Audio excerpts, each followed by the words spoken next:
오늘은 하이델베르크 유리문답 27번째 시간입니다. 선행과 회개라는 주제로 함께 말씀의 은혜를 나누겠습니다. 선행과 회개라는 주제로 함께 말씀의 은혜를 나누겠습니다. 어떤 목사님이 쓰신 글을 제가 최근에 인터넷에서 보았는데요. 생각해 볼 만한 내용이 있어서 소개하고자 합니다. 이분이 이제 엘리베이터를 타셨는데 몇 층에 갈 것인지 이제 누른 다음에 보통 닫힘 버튼을 누르지 않습니까? 그런데 이 닫힘 버튼 위에 이런 문구가 쓰여 있었습니다. 15초만 더 생각해 보십시오. 이렇게 15초 후에 버튼을 15초만 있으면 문이 닫힌다는 그런 의미이죠. 그래서 이 짧은 시간이지만 이 15초라고 하는 시간이 사실 엘리베이터 안에서는 굉장히 긴 시간이죠. 그래서 이 15초를 기다리면서 여러 가지 생각을 하게 되었다고 합니다. 그러면서 한 가지 생각이 난 것이 예전에 어떤 건물 관리인이 한 말이 생각이 난 것입니다. 그분이 하시는 말이 승객들이 무심코 누르는 이 닫힘 버튼을 누르지 않는다면 아마 엄청나게 많은, 그분의 표현에 의하면 수억 원의 전기료를 절약할 수 있을 것이다. 그렇게 이야기를 한 것이 생각이 났던 것입니다. 물론 뭐 이에 대해서 그렇지도 않다라고 하는 반론도 있는 것은 사실이지만 그 건물 관리인의 말이 어쨌든 이 닫힘 버튼을 누르지 않는 이 작은 실천을 통해서 전기를 아낄 수 있다는 것이죠.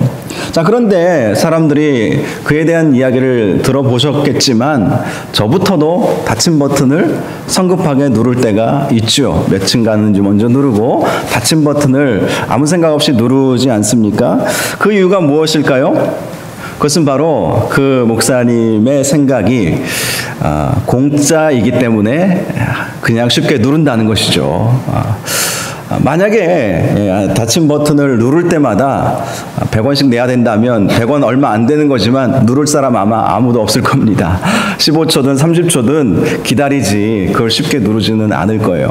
근데 이제 이 목사님이 자신의 이 경험을 이렇게 글로 쓰면서 그런 생각을 해보았어요.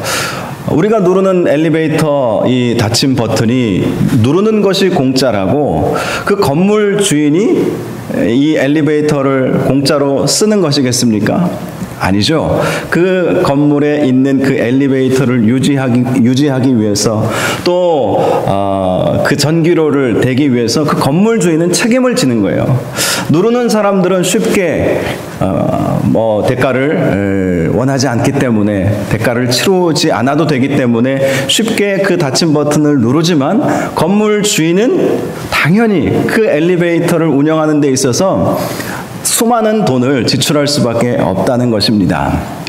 얼마 전에 갑자기 그 사택 그 관리비, 아파트 관리비 내역서를 무심코 본 적이 있었어요. 근데 쭉 내역을 보니까 엘리베이터 관리비가 뭐 몇천 원 이렇게 책정이 되어 있더라고요. 아시지만 저희 집은 2층이잖아요. 엘리베이터 한 번도 안 씁니다. 거의 쓴 일이 없어요. 다른 층에 올라간 적도 없고 2층이 아예 눌러지지도 않아요. 그러니까 만약에 다른 층에 볼 일이 있어서 가려면 1층으로 내려가서 올라가야 됩니다.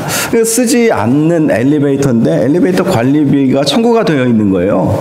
그래서 제가 관리사무소에 전화를 해봤죠. 따지려고. 처음엔 따지려고 전화를 했는데 그 관리사무소에서 하시는 말씀이 엘리베이터를 사용하는 그 전기료는 1층과 2층은 부과하지 않는데요. 안 쓰니까 1, 2층은 부과하지 않는데 엘리베이터 자체는 아파트 주민의 소유이기 때문에 그에 해당하는 그 재산이라는 것이죠. 아파트의 재산이고 아파트 주민의 재산이기 때문에 그에 해당하는 사실 뭐 얼마 되지는 않습니다. 뭐 2,500원인가? 이 갈마 아파트 사시는 분들도 아마 똑같이 내실 것 같은데 그래서 그것은 부과를 한다는 거예요. 주인이기 때문에 아파트가 공동으로 소유하고 있는 이 재산이기 때문에 거기에 해당하는 얼마 되지 않는 금액이지만 낸다는 그러한 이야기를 들었어요.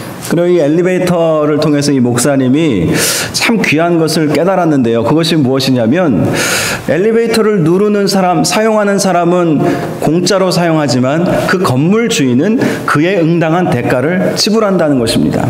그것을 보면서 우리가 받은 구원에 대해서 생각해 보게 된 거예요. 우리가 받은 구원 정말 은혜로 받은 것이잖아요. 우리가 구원을 받기 위해서 한 것이라고는 사실 아무것도 없습니다. 우리가 믿음으로 구원받는다고 하지만 그 믿음조차도 성경에서는 하나님께서 선물로 주신 것이라고 말씀하고 있기 때문에 우리가 믿게 된 것이 우리의 노력에 의해서 믿게 된 것이 결코 아니지 않습니까? 믿으려고 해서 믿은 것이 아니라 성령 하나님께서 믿을 마음 주시고, 그래서 성경에 보면 성령이 아니고서는 예수님을 주님이라고 주시라고 고백할 자가 없다고 말씀하고 있지 않습니까? 성령의 선물로 우리가 구원을 받은 거예요. 그러나 우리가 이렇게 구원을 은혜로 선물로 받았다고 해서 그것이 공짜로 얻어진 것은 결코 아니죠. 하나님 아버지께서 예수 그리스도를 십자가에 달려 돌아가시게 함으로 값비싼 대가를 치루어 주셨기 때문에 우리가 구원을 받게 되었다라는 것입니다. 저와 여러분이 그러므로 우리가 받은 구원에 대해서 우리가 쉽게 구원을 얻은 것처럼 여겨질지도 모르겠지만 하나님 아버지께서 예수 그리스도의 핏값으로 우리의 구원을 이루어 주셨다는 사실을 믿고 구원받음에 감사하며 사시기를 주님의 이름으로 축복합니다. 오늘은 선행과 회개라는 주제로 함께 말씀을 나누려고 하는데요. 하이델베르크 요리문답 86문과 87문을 함께 살펴보겠습니다. 86문 보시면 우리는 우리의 노력에 의해서가 아니라 하나님의 은혜로 말미암아 그리스도를 통하여 비참한 상태에서 구원을 받았습니다.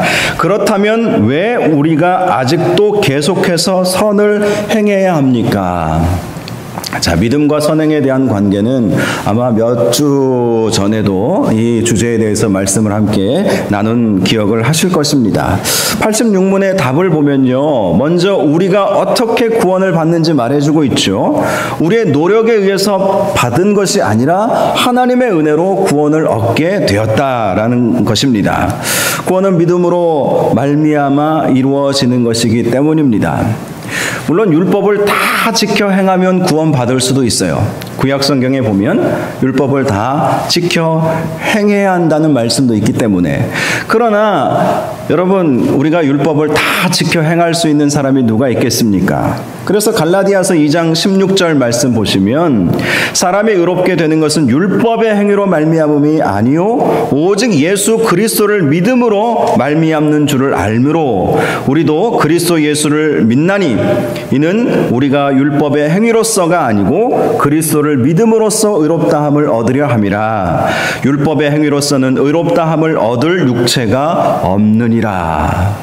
자, 율법을 다 지켜 행할 수 있는 사람이 없기에 율법으로서는 의롭다함을 얻을 사람이 아무도 없다. 이것이 성경의 증언인 것입니다.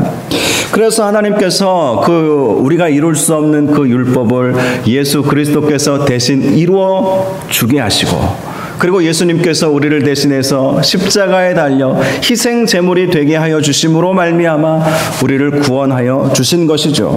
그래서 이 86문의 구원을 어떻게 받은 것인가? 우리의 노력이 아니라 하나님의 은혜로 받게 되었다라고 말씀하고 있는 것입니다. 자, 그렇다면 우리에게 왜 하나님은 선행을 행하라고 하셨을까라는 질문을 하는 것이죠. 자, 그래서 86문 우리 답을 보면 먼저 이렇게 되어 있죠. 분명히 그리스도께서는 자신의 피로 우리를 구속하셨습니다. 자, 이 답변의 의미가 무엇인지 아시겠죠? 선행은 구원에 있어서 영향을 끼치지 못한다는 것입니다. 우리는 분명히 예수 그리스도의 피로 말미암아 그 피를 믿음으로 말미암아 구원을 얻었기 때문인 것이죠. 자, 그런데 계속해서 답을 보시면 그러나 또한 그리스도께서는 그의 성령을 통하여 우리가 그분을 닮아가도록 우리를 새롭게 하시는데, 이렇게 우리를 새롭게 하시는 목적은 하나님이 우리를 위해 행하신 모든 일들을 인하여 우리가 그분에게 감사하고 있다는 모습을 우리의 삶 전체를 통하여 보이며 또한 우리를 통하여 그분만이 찬양을 받으시게 하시기 위함입니다. 이렇게 답이 나와 있습니다. 이 답을 이해하려면 여러 번 읽어보셔야 이해가 아마 잘 되실 거예요. 쉽게 말씀을 드리면 이 말씀은 이런 의미입니다. 우리가 예수 그리스도의 보혈의 피로 말미암아 구원을 받았지만 구원 이후의 삶도 굉장히 중요하다는 것이죠. 구원 받았으므로 다 다 됐다, 그렇게 살지 말아야 한다는 것입니다. 구원 받았으므로 그 구원 이후에 우리가 어떻게 살아야 하는가? 신학적으로 이것을 성화의 삶이라고 그러죠. 거룩해지는 것. 구원 받았다고 예수 그리스도를 믿음으로 고백하는 그 순간 우리는 구원을 받게 되죠. 그렇다고 해서 우리가 완전히 새 사람으로 바뀌어버리는 것은 아닙니다. 우리의 본성, 우리의 본질은 바뀔지 모르죠. 그러나 여전히 우리는 죄의 습성을 가지고 있어요. 그래서 성령 하나님께서 인도하여 주셔서 우리를 선한 삶, 그리스도를 닮아가는 삶을 살아가도록 해 주신다는 것이죠. 그래서 이 답변이 의미하고 있는 것은 우리의 선한 삶이 구원의 증거가 된다는 것을 말씀해 주시는 것입니다. 왜냐하면 우리가 거룩하게 되어지고 우리가 변화를 받아 예수 그리스도를 닮아가는 것은 성령의 사역이거든요. 우리의 힘으로 거룩하게 될 수가 없잖아요. 성령은 거룩한 영이시잖아요. 그래서 성령께서 내 안에 계셔서 우리를 거룩한 삶으로 인도하여 주시는 것입니다. 그래서 성령 충만이 중요한 것이죠. 성령께서는 내 안에 들어오셔서 우리에게 믿음을 주시죠. 예수 그리스도를 믿게 하시고 예수 그리스도를 고백할 수 있게 만들어 주십니다. 그런데 우리가 성령 충만함을 계속해서 추구하지 아니하면 성령을 소멸케 되는 일이 있어요. 성령이 사라지는 것이 아니라 성령의 역사가 더 이상 우리의 삶 가운데 나타나지 않게 된다는 것입니다. 그렇게 되면 어떤 일들이 벌어지는 것입니까? 실족에 빠져버려요. 시험에 들어버리는 것입니다. 믿음이 막 흔들려 버리는 거예요. 성령이 강하게 나 자신을 주장해야 어떤 풍파가 와도 어떤 어려움이 와도 이 코로나19가 별거냐? 이런 마음을 갖게 되는데 성령의 충만함 없이 믿음의 확신이 사라져버리면 별거 아닌 것 가지고도 막 두려움이 오고 또 뭐 코로나가 별것 아닌 것은 분명히 아닙니다. 이런 어려운 상황들이 오면 막 힘들어지고 두려움에 빠지고 과도한 두려움은 사실 잘못된 것이거든요. 믿음 없는 모습이라는 것을 우리가 기억을 해야 할 필요가 있어요. 여러분, 그래요. 성령의 충만한 삶을 우리가 살아가야 돼요. 성령의 충만한 삶을 살아갈 때 성령께서 우리를 그리스도를 닮아가는 삶으로 인도하여 주신다는 거예요. 내가 거룩해지는 것이 아니라 성령께서 나를 거룩하게 해 주시는 역사가 이루어지게 된다는 것입니다. 그래서 내가 선한 행위를 함으로 구원받는 것은 아니지만 나의 삶이 그리스도를 닮아가는, 정말 그리스도께서 이 세상에서 어떤 삶을 사셨습니까? 정말 사랑 많으신 모습으로 자기의 목숨을 내어주시기까지 희생하신 그 모습으로 이 세상에서 삶의 본을 보여주시지 않으셨습니까? 그 모습으로 우리가 살아갈 수 있게 되는 거예요. 성령 충만할 때 성령께서 우리의 삶을 인도하여 주셔서 우리가 선한 삶을 살라 강조하지 않아도, 이렇게 설교 말씀을 안 들어도 당연히 선한 생각을 품고 선한 말을 하게 되고 선한 행동을 하게 되게 만들어 가신 것이 성령의 은혜요, 성령의 역사라는 것이죠. 그래서 삶을 보면 진짜 믿음이 있는지 아닌지 나오게 되는 것이죠. 성령께서 내 안에 계시기에 성령의 충만함을 우리가 바라보고 성령께 나 자신을 내어드리는 것. 그래서 나는 죽고 예수로 사는 삶을 살려고 결단하기만 해도, 나는 죽고 나는 예수님이 십자가에 달려 돌아가실 때 나도 함께 죽은 거예요. 그 믿음으로 나는 죽고 예수로 사는 삶을 살기만 해도 예수 닮아가는 삶을 살게 될 것이고 또 거룩한 삶을 살게 될 것이고 선한 행위를 하게 될 것입니다. 그래서 야고보서 말씀 가운데에서도 이 선을 행하지 않는 믿음은 죽은 믿음이다. 그 자체가 죽은 것이다 라고 말씀하고 있지 않습니까? 그래서 계속해서 답을 보면 이러한 이유 때문에 우리는 선한 일을 하는 것입니다. 우리가 선한 일을 행하는 또 다른 목적은 우리가 우리의 믿음이 생산해내는 열매를 통하여 우리의 믿음을 확인하기 위함이며, 또한 우리의 경건한 생활을 위하여 우리의 이웃이 그리스도에게로 인도될 수 있게 하기 위해서입니다 라고 말하고 있습니다. 선한 일을 행한다는 것 자체가 선한 열매를 맺는 것이죠. 예수님이 이런 말씀을 하셨죠. 열매로 그들을 알리라. 즉 선한 열매가 나타나는 것을 보면 정말 믿음이 있구나. 그것이 나 스스로도 확인되고 다른 사람이 볼 때에도 야, 저분은 진짜 믿음이 있는 분이시구나. 물론 믿음 없이 얼마든지 구제하고 봉사하고 이렇게 할 수도 있어요. 그러나 우리는 극단에 빠져서는 안 되죠. 우리는 정말 믿음 있는 성도로서 선한 삶을 살아가야 한다라는 것이죠. 그것을 통해서 나의 믿음을 증명하는 것이고, 그것을 통해서 나 자신이 믿음이 있다는 것을 확인할 수 있는 기회가 되는 것이고, 또 오늘 이 내용 가운데 보면 그러한 경건한 생활을 통해서 이웃이 그리스도에게로 인도될 수 있게 된다고 말하고 있습니다.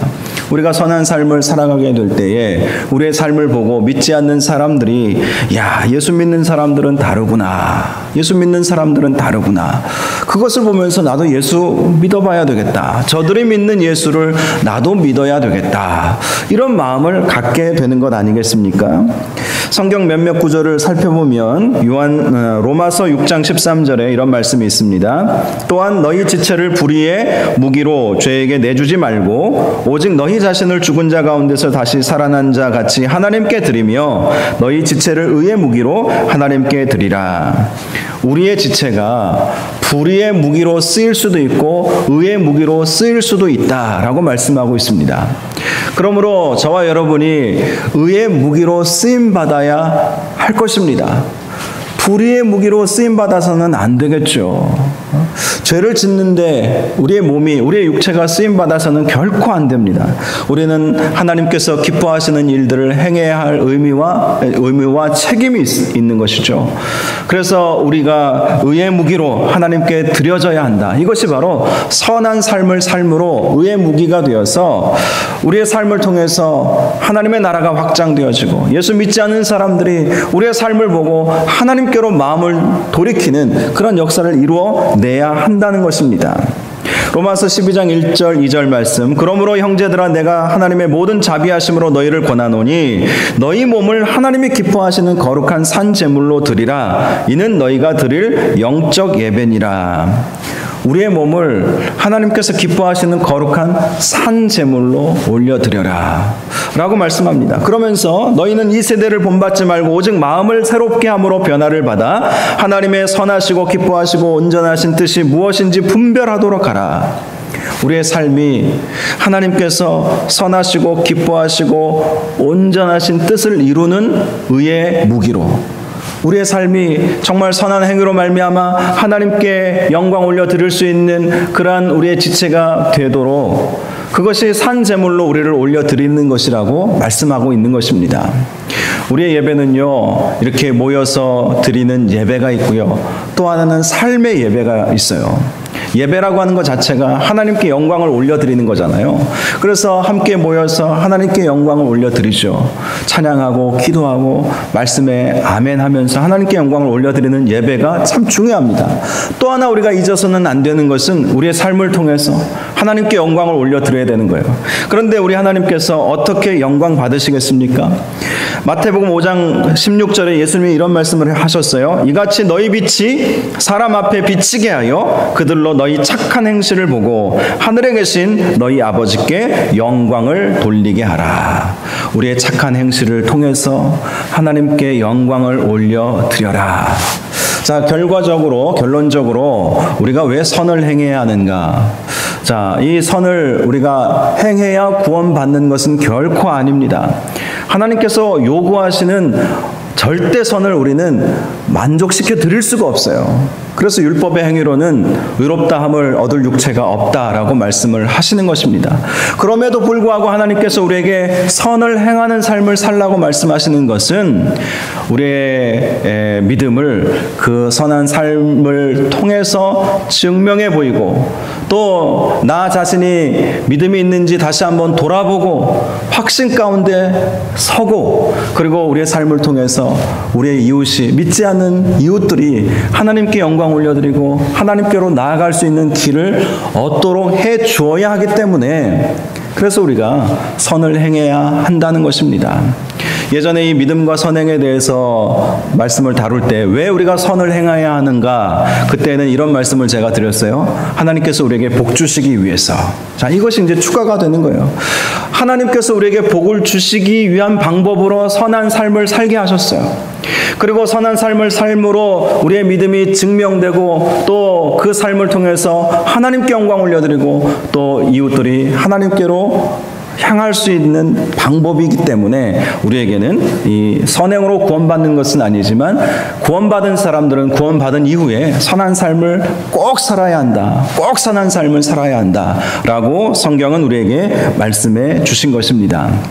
저와 여러분이 하나님께서 기뻐하시는 선한 삶을 사시기를 바랍니다.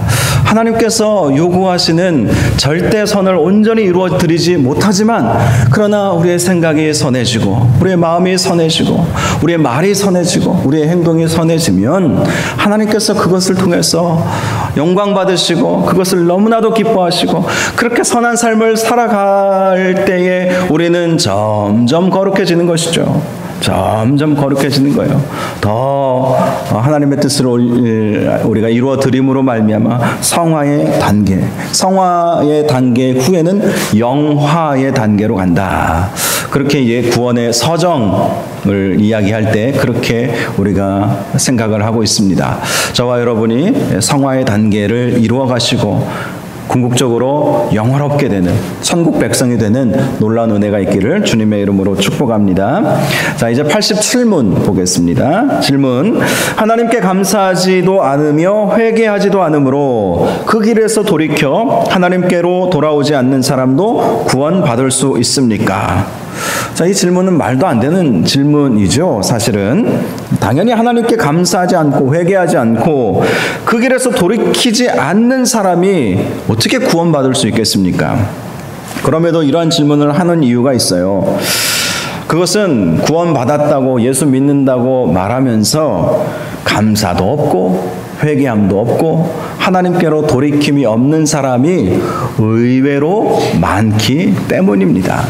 실제로 참 많이 있어요. 특별히 이 하이델베르크 요리문답이 나온 이때가 종교개혁 시대이거든요. 종교개혁 시대 이후에 이 요리문답들이 여러 교파에서 많이 나오게 되었습니다. 자, 그런데 이 하이델베르크 요리문답 종교개혁자들이 우리가 믿는 믿음이 무엇인지를 질문과 답변 형식으로 이렇게 기록해 놓게 된 이유가 있어요. 그것은 가톨릭 신앙과 우리가 무엇이 다른가를 우리가 정리하고 또 보여주기 위해서인 것이죠. 그래서 우리가 왜 이 질문을 하게 되었는지 역사적 배경을 생각해 볼 필요가 있습니다. 가톨릭 신앙을 가지고 있는 사람들 중에 한마디로 이제 종교개혁 이전에 구교에 속했던 많은 사람들, 심지어 성직자라고 하는 사람들 가운데에서도 양심이 다 사라져버린 거예요. 그래서 오죽했으면 성경에 나와 있지도 않은 연옥 교례를 만들어냈겠습니까? 사람이 죽으면 연옥에 가 있다는 거예요. 그래서 가족들이나 주위 아는 사람들이 교회에다가 헌금을 많이 해야 그래야 연옥에 있는 그 영혼이 천국 가는 것이고 가만히 놔두면 지옥 간다는, 이건 도대체 어느 나라 법도인지 성경에 전혀 없는 아주 양심에도 없는, 지금도 연옥 교리를 천주교에서 주장하는지는 제가 잘 모르겠습니다. 천주교도 그 이후로 종교개혁 이후로 나름대로 개혁과 갱신의 과정을 거쳤다고 하는데 우리가 제가 보았을 때도 또 많은 신학자들이 보았을 때에도 성경대로 돌아간 것은 아니었죠. 자, 특별히 가톨릭 교리 가운데 중요한 것은 교회에 속하게만 하면 구원받는다라고 가르친다는 거예요. 교회에 속하게만 하면. 여러분 한번 생각해 보십시오. 서부중앙교회 교인이 되었다면 구원받을 수 있습니까? 반은 맞고 반은 틀리죠. 교회를 통해서 우리의 믿음이 자라나는 것은 분명합니다. 교회는 어머니와 같다고 칼빈 신학자가 분명히 말을 해주었어요. 실제로 요한계시록에도 보면 교회, 여자로 표현을 하고 있죠. 이 여자가 양육하는 것이죠. 아이를 양육하는 거예요. 해산의 수고를 통해서 아이가 세상에 나오는 것입니다. 그만큼 교회를 통해서 신자가 나오고 이 신자는 교회를 통해서 양육받고 믿음이 자라가게 되어 있습니다. 그렇다고 해서 교회에 등록되어 있는 등록교인이라고 해서 구원받았다고 말할 수는 없는 것이죠. 구원은 오직 예수 그리스도를 믿을 때에만 얻을 수 있기 때문인 것입니다. 그래서 교회가 중요하지만 교회에 등록되어 있다고 해서 다 구원받을 수 있지는 않다는 것이죠. 그런 예들은 얼마든지 알 수 있지 않습니까? 어떤 목사님 들은 얘기인데, 본인이 교역자 생활을 할 때에 어떤 이제 은퇴하신 장로님이 임종이 가까워서 담임 목사님하고 또 그분하고 여전사님하고 또 구역장하고 같이 신방을 가서 임종 예배를 드리게 되었다는 거예요. 그래서 목사님이 설교 도중에 그 이제 숨이 막 넘어가시는 그 장로님께, 장로님 좋으시겠어요? 우리 천국 가서 만납시다. 천국 가면 얼마나 좋겠어요. 그렇게 말씀을 드렸더니 그분이 눈을 탁 뜨더니 죽어봐야 알죠? 그러더래요. 죽어봐야 알죠. 그 말은 맞죠. 죽어봐야 알지만. 근데 여러분, 그 확신 없이 구원 못 받는 거거든요. 확신이 있어야 되지 않습니까? 교회 생활은 열심히 잘하시고 봉사하고 충성하시고 헌신하시고 헌금도 많이 하시고 교회에서 장로님까지 되시고 존경받으셨던 분이 마지막에 몰라요. 갑자기 또 육신이 연약해지면 믿음이 흔들릴 때가 있다고 하지 않습니까? 제가 존경하는 신학자이시고 목사님이신 분의 아버님도 목사님이셨는데 그분이 돌아가시기 전에 몸이 기력이 막 쇠하니까 아들이 이제 병문안을 와서 기도해 드리려고 임종이 얼마 남지 않아서 기도해 드리려고 찾아뵀더니 아들아 저승사자가 보인다. 저승사자가 보인다. 그러더라는 거예요. 깜짝 놀라가지고 아버님 목회하셨는데 아버님 붙잡고 막 기도를 열심히 해드렸대요. 평생 주님 위해 사셨던 귀한 아버님, 목회자로 훌륭하게 주님 교회 섬기셨던 아버님, 저승사자가 보인다는 게 웬 말입니까? 하나님, 마귀는 물러가게 하십시오. 물러가게 하십시오. 간절히 기도했더니 편안히 눈을 감으셨다는 그런 말씀도 하셨어요. 여러분, 그래요. 우리는 믿음으로 구원받는 것이죠. 믿음으로. 그래서 끝까지 우리가 믿음을 지켜야 하는 것이죠. 그런데 카톨릭 교회에서는 지금도 그러는지는 모르겠지만 교회에 속하면 다 구원받는다. 근데 어떻게 교회에 속합니까?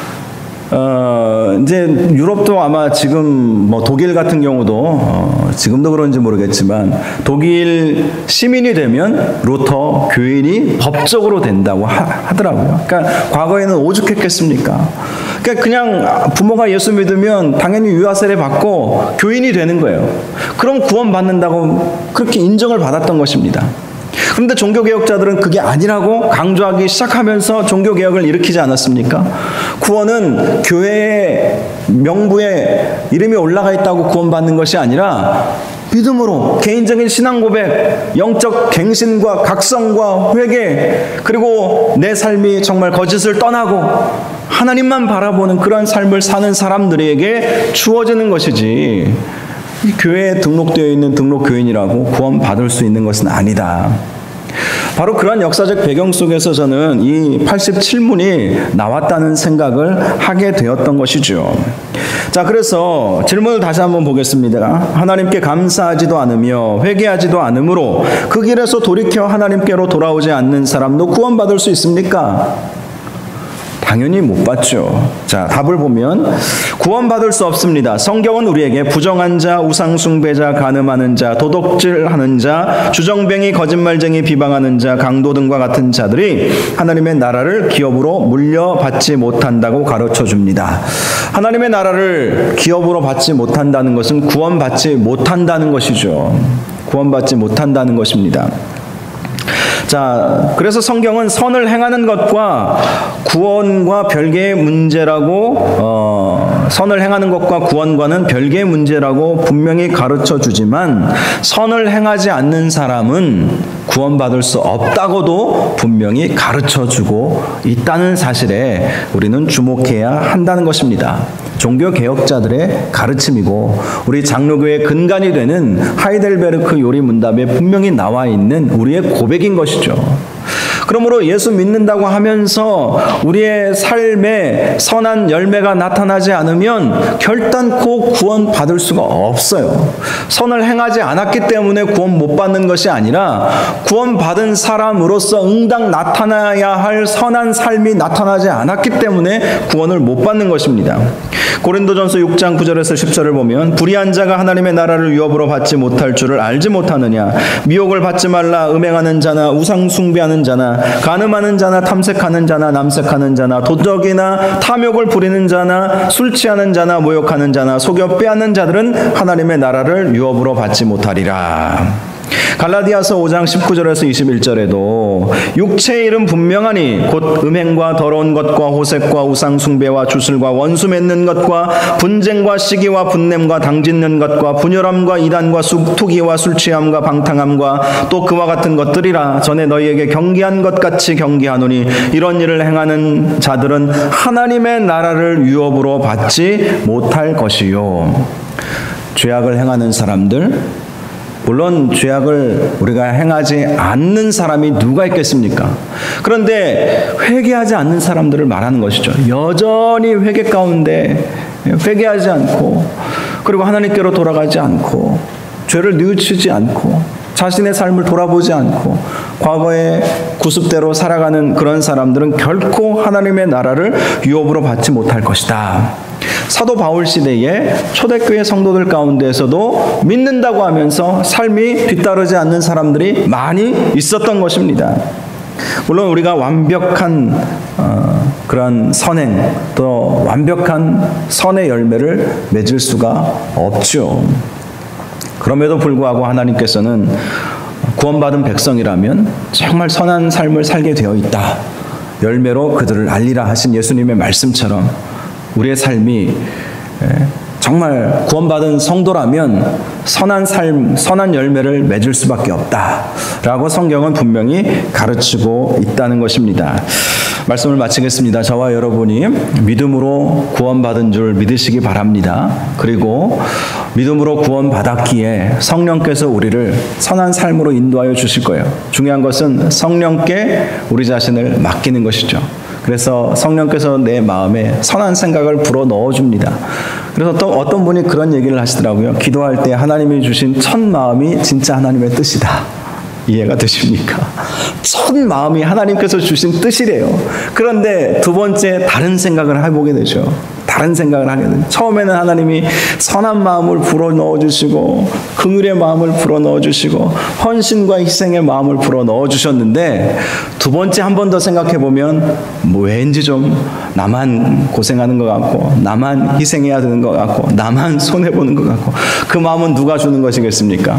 성령이 주시는 마음은 결코 아니지 않겠습니까?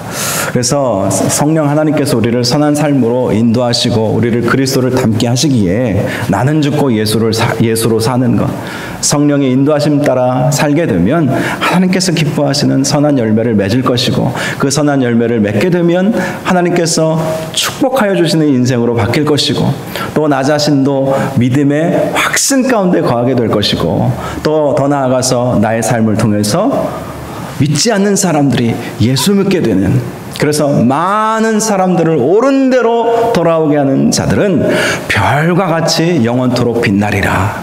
그런 은혜와 축복이 반드시 있게 될 것입니다. 저와 여러분이 정말 선한 삶을 사셔서 하나님께 영광 올려드리기를 주님의 이름으로 축복합니다. 기도하겠습니다.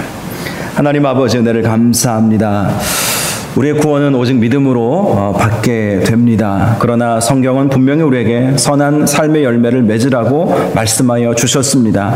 이 말씀 우리가 가슴 깊이 깨닫고 선한 삶을 통해서 축복의 그러한 복도 우리가 받고 또 우리의 삶의 믿음의 확신이 있도록 인도하여 주옵시고 또 우리의 삶을 통해서 우리가 예수 그리스도를 증거하는 삶을 살아갈 수 있도록 주께서 축복하여 주옵소서. 예수님의 이름으로 기도하옵나이다. 아멘.